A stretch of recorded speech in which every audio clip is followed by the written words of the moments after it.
நண்பர்கள் அனைவருக்கும் வாழ்க வளமுடன். வாஸ்து வாஸ்துனா என்ன? வாஸ்து என்பது பஞ்சபூத சக்திகளை உள்ளடக்கியது தான் வாஸ்து. நீர், நிலம், நெருப்பு, காற்று, ஆகாயம் இந்த 5 தத்துவங்களையும் உள்ளடக்கியது. ஒரு வீடு கட்டும் பொழுது, ஒரு இடத்தை நாம் பயன்படுத்தும் பொழுது அந்தந்த திசைகளில் அந்தந்த பஞ்சபூதத்திற்கு ஏற்றவாறு அந்தந்த சக்திகளை பயன்படுத்த வேண்டும். இதுதான் பேசிக். மாயம் மந்திரம் எதுவும் கிடையாது. அறிவியல் தான். பஞ்சபூத தத்துவங்களை பஞ்சபூத இடத்தில், அதாவது அந்தந்த இடத்தில். ஃபார் எக்ஸாம்பிள், அக்னி மூலை அப்படின்னா அங்கே தான் நம்ம அடுப்பு வச்சு எரிக்க வேண்டும். நிருதி மூலை அப்படின்னா அங்கே நிலத்தத்துவம், அங்கே தான் பெட்ரூம், வெயிட்டான பொருட்கள் அங்கே வைக்கலாம். வாயு, பாத்ரூம், செப்டிக் டேங்க் அங்கெல்லாம் இருக்கிறது சிறப்பு. ஈசான்யம், அதாவது வடகிழக்கு மூலை, அதுதான் நீர்நிலை பகுதி. நீர்நிலை பகுதியில் அங்கே நீர் இருக்க வேண்டும். சென்ட்ரலில் பார்த்திங்கன்னா ஆகாய தத்துவம் அப்படிங்கிறது இருக்கும். வீட்டினுடைய மையப்பகுதி தான் பிரம்மஸ்தானம் என்று சொல்வார்கள். அதிலே நம்ம ஆகாய தத்துவத்தை விழச் செய்ய வேண்டும். இதுதான் பஞ்சபூத தத்துவங்கள். இதுதான் வாஸ்து. மற்றபடி எதுவும் கிடையாது. இதில் என்ன அப்படின்னா, முன்னோர்கள் அவர்கள் அனுபவத்தில் அவர்கள் அறிந்த ஞானத்தை கொண்டு இதை கண்டுபிடிச்சிருக்காங்க. அதில் சில அளவுகள் இருக்குது வாஸ்துவில். இந்த அளவில் வைக்க வேண்டும், இந்த அளவில் வைத்தால்தான் நல்ல சக்திகள் அந்த இடத்தில் பரவும் என்பதை அறிந்து அந்த வாஸ்து அளவுகளை கொடுத்துருக்கிறார்கள். நம்ம காலாண்டில் கூட பின்னாடி கொடுத்துருப்பாங்க. 6, 8, 10, 11 இந்த மாதிரி அளவுகள் கொடுத்துருப்பாங்க.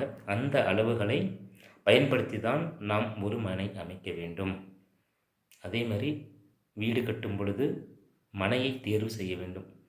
அந்த இடம் சரியாக இருக்குதா இல்லையா, இதற்கு முன்பு அந்த இடத்தில் என்ன செய்தார்கள், அந்த இடத்தில் மண் சோதனையெல்லாம் செய்வாங்க. சயின்டிஃபிக்காகவும் பண்ணுவாங்க. நம்ம பாரம்பரிய முறைப்படியும் நில சோதனைகள், மண் சோதனைகள் பண்ணுவாங்க. அது என்னென்னா, ஆடு மாடை படுக்க வைப்பாங்க, ஆடு மாடை பயன்படுத்துவாங்க. இப்போ என்னென்னா, இப்போ நிறைய பேர் நவதானியம் போட ஆரம்பிச்சிட்டாங்க. நவதானியம் போட்டுட்டு பாசிட்டிவாக நல்லபடியாக வந்ததுன்னா அந்த இடத்துல கட்டிக்கலாம் அப்படிங்கிற மாதிரி மனநிலையில் இருக்கிறாங்க. அது நம்மளுடைய மனநிலை பொறுத்து இருக்குது. இந்த காலத்தில் சில பரிசோதனைகள் செய்து அதை செயல்படுத்துவது சிறப்பு. அப்போ நம்ம என்ன பண்ணோம், அந்த தோஷங்கள், மண் பரிசோதனை எதுக்கு செய்கிறாங்கன்னா தோஷங்கள் விலகிறதுக்கு.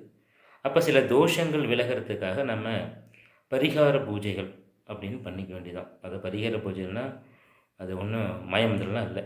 சில சக்திகளை அந்த இடத்தில் பரவ செய்து நல்ல சக்திகளை பயன்படுத்துதல், கெட்ட சக்திகளை வெளியேற்றுதல். அதுக்கு தான் வாஸ்து பூஜை அப்படின்னு போடுவாங்க. புதிய வீடு கட்டுவதற்கு முன்பு வாஸ்து பூஜை செய்ய வேண்டும். வாஸ்து பூஜை ஏன் செய்யணும்? அஷ்டதிக்கு பாலகர்களுக்கு நீங்கள் அவர்களிடம் அனுமதி வாங்கிவிட்டு அவர்களுக்கு சரியான பூஜை முறைகள் செய்துவிட்டு தான் வீடு கட்ட ஆரம்பிக்க வேண்டும். அதாவது நம்ம ஒரு இடம் வாங்கின வாட்டி மார்க்கிங் பண்ணிக்கணும். அதற்கு முன்பாக வாஸ்துப்படி பிளான் போட்டு மார்க்கிங் பண்ணின பிறகு அந்த இடத்தில் கட்டுவதற்கு முன்பாக வாஸ்து பூஜை செய்துவிட்டு தான் நீங்கள் வீட்டை கட்டி ஆரம்பிக்க வேண்டும்.